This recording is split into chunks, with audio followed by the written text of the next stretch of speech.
এই কোরআন আমি নাজিল করেছি এবং এই কোরআনকে আমি সংরক্ষণ করব। যে এই কোরআনকে সংরক্ষণ করব মানে এই কোরআন যে পাত্রে থাকবে ওই পাত্রকে আল্লাহ পাক রব্বুল আলামিন সংরক্ষণ করে। ওই পাত্রকে সংরক্ষণ করবেন, এমন ভাবে সংরক্ষণ করবেন যে কিয়ামত পর্যন্ত তাদের সম্মান বেড়ে যাবে।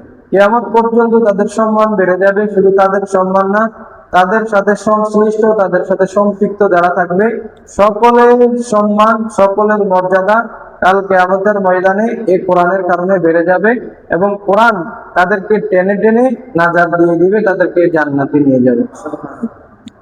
রাসূলুল্লাহ সাল্লাল্লাহু আলাইহি ওয়াসাল্লাম হাদিসে বলেন, আল কোরআনু ইয়াশফাউ বিসাহিবিহি। কোরআন দুনিয়ার মধ্যে যারা কোরআন ধারণ করেছে তাদের জন্য সুপারিশ করে। কোরআন সুপারিশ করবে। আরেক হাদিসে বোঝা যায় কোরআন দুনিয়ার মধ্যে যারা কোরআন ধারণ করেছে তারা যখন কবরে থাকবে, তাদের কাছে যখন ফেরেশতারা আসবে সওয়াল জবাব করার জন্য বা বিভিন্ন ধরনের প্রশ্ন করার জন্য, তখন কোরআন তাদেরকে বাধা দেবে।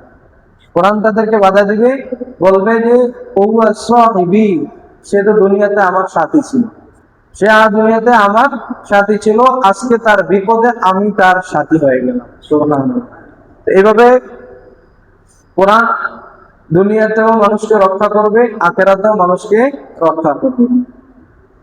শুধু কোরআন যে পড়ে তাকি না, বরঞ্চ যারা কোরআন পড়ে তাদের সাথে যারা সম্পর্ক রাখে, তাদেরকে যারা মহব্বত করে, তাদের মা বাবা, তাদের আত্মীয় স্বজন, তাদেরকে যারা সার্বিক সহযোগিতা করে, তাদেরকেও কাল কিয়ামতের ময়দানে এই কোরআন রক্ষা করে। কিন্তু আমাদের আফসোসের বিষয় হলো অনেক ক্ষেত্রে আমরা আখিরাতে সেটা বিশ্বাস করি যে মরার পরে এই কোরআন আমাকে রক্ষা করবে। অনেক মা বাবা আছে, অনেক গার্জিয়ানের ক্ষেত্রে দেখা যায় তারা বিশ্বাস করে যে কোরআন, আমার ছেলে যদি কোরআনের হাফেজ হয় তাহলে মরার পরে এই কোরআনের হাফেজের কারণে আল্লাহ পাক রব্বুল আলামিন আমাকে ক্ষমা করে দিবেন। এটা সত্য, এটা বিশ্বাস করি এবং এটা বিশ্বাস করে। কিন্তু দুনিয়াতে যে এই কোরআন বা এই কোরআন হেফজ করার পরে আল্লাহ পাক রব্বুল আলামিন তাকে মুক্তি দিবে বা দুনিয়ার বিষয়টা চালাই নেবে, এটা বিশ্বাস করতে পারে না।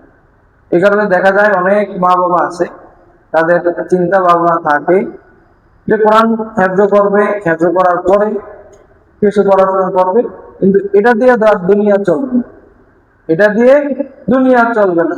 দুনিয়া চালানোর জন্য চাকরি, ব্যবসা বা বিদেশে পাঠাই দেওয়া লাগবে। তো এটা কিন্তু বড় একটা কথা যে আমরা বিশ্বাস করি মরার পরে এই কোরআন আমাদেরকে রক্ষা করবে। এই বিশ্বাস করেই আমরা আমাদের সন্তানদেরকে মাদ্রাসায় দিই বা কোরআনে পড়াই বা কোরআন ইয়া করি। কিন্তু দুনিয়াতে যে এই কোরআন আমাদেরকে রক্ষা করবে বা যে কোরআন পড়বে আল্লাহ পাক রব্বুল আলামিন তাকে চালাই নিবে, এটা আমরা বিশ্বাস করতে পারি না। এই কারণে দেখা যায় অনেক ক্ষেত্রে মাদ্রাসায় দেওয়ার আগেই, কোরআন শরীফ দেওয়ার আগেই চিন্তা ভাবনা থাকে যে আমার ছেলেটা কোরআন পড়ুক, হেফজ শেষ করুক, কিছুটা বড় হোক, এটার দ্বারা আখিরাত পার হয়ে যাবে। দুনিয়ার জন্য কি করার, এখন দুনিয়ার জন্য ব্যবসা করবে, চাকরি করবে বা বিদেশে চলে যাবে। কিন্তু আমাদের এই বিশ্বাসটা হয় না যে আখিরাতে যে কোরআন আমাদেরকে পার পাইয়ে দিবে, ওই কোরআনটা যে দুনিয়াতেও আমাকে পার পাইয়ে দিবে।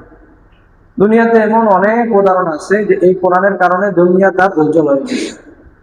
ওমর রাদিয়াল্লাহু তাআলা আনহু জামানায় বেশিরভাগ সাহাবীদেরকে তিনি গভর্নর বা রাষ্ট্রের উচ্চ উচ্চ পদে নিয়োগ দিতেন কোরআনের হাফেজ দেখতেন, জিজ্ঞাসা করতেন তুমি কি কোরআনের হাফেজ? যদি বলতেন যে হ্যাঁ আমি কোরআনের হাফেজ, ওমর রাদিয়াল্লাহু তাআলা আনহু তাকে বড় পদ দিয়ে দিতেন।